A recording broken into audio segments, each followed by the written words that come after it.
Samantala, suportado ng Kamara ang panawagan ni APEC Party List Representative Sergio Dagook kaugnay sa agarang pag-aksyon sa kakulangan ng pabahay ng mismong mga empleyado ng ahensyang nagkakaloob ng pabahay sa mga Pilipino. Sa naging talumpati ng kongresista, nakakaalarma niya ang masakit na realidad ng maraming bilang ng empleyado ng DSUD at ibang mga key shelter agencies na wala pa ring mga sariling bahay. Kahit sila ang tuwirang naglulunsad ng programang pabahay ng pamahalaan.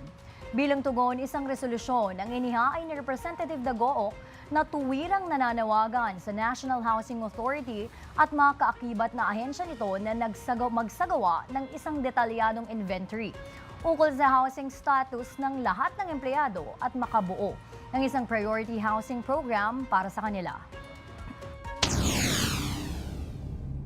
Yung mga empleyado po ng mga housing agencies natin, sila mismo walang mga bahay. So paano po sila magpapatayo ng pabahay? Wala nga silang sariling bahay. This is not asking for a special privilege.